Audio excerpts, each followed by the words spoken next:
ta ce wai wannan ta ce tana so ya mata ƙarin bayani game da karanta alƙur'ani ga mai al'ada.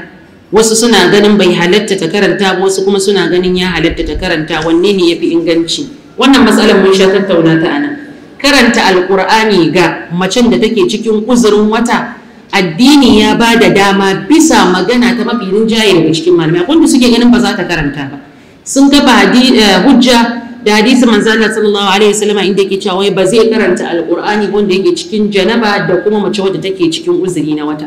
To amma kuma alal hakika wannan hadisi ne da malamai suka za'afa shi, ma'ana sun raunata shi ta fuskar tantance ingancin hadisi. Da haka babu wani dalili da ya nuna ba za ki karanta alqur'ani ba, ko dai daga abin da kika haddace na abin da Allah madaukakin sarki ya sa kika haddace to za ki iya karantawa. Waɗanda suka tafi akan wannan ra'ayin sun kiyasi akan mas'alar da manzo Allah sallallahu alaihi wasallam ya ce da Nana Aisha lokacin da suka tafi aikin haji tana cikin uzurin wata, yace if'ali kullama yaf'alu al-hajj ghayra an la tatufi bil baiti, ki duk abin da mahaddaci yake yi sai dai ba za ki dawafi ga ɗakin Ka'aba mai alfarma ba. Suka ce wannan kwanaki ne da ake zikiri, ake ambaton Allah, kuma mafi yin ambaton Allah shine karatun alqur'ani. Inda bai halatta ba da manzo Allah sallallahu alaihi wasallam zai hana ta ce kar ta karanta, amma bai hana ta ba.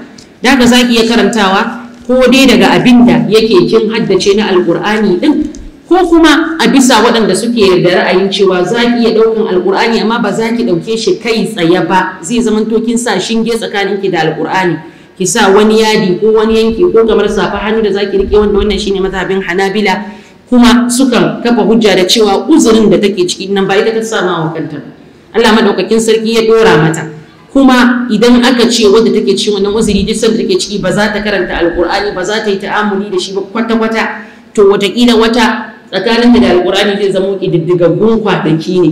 A wannan kwanakin da ake so mumini kullun ya kasance yana cikin ambaton Allah, ita kuma sai ta zamanto ta zauna gurin kenan.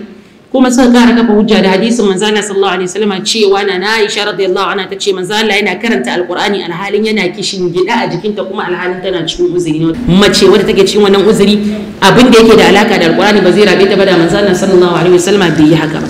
Dan haka dai zaki iya karantawa, ki yi azkarin ki na safiya da maraice, karanta qul a'uzai da su ayatul kursi in kin zo kwanciya bacci da sauran wurare. Daga abin da kika haddace shi yafi falala, shi yafi ki fita daga rudani ko sabanin malamai. Amma yanzu ga sauki muna da shi wayoyin mu na hannu, zaki iya dauka duk ki karanta a cikin sauki ba tare da ma har sai kin shiga wancan abin nan din ba.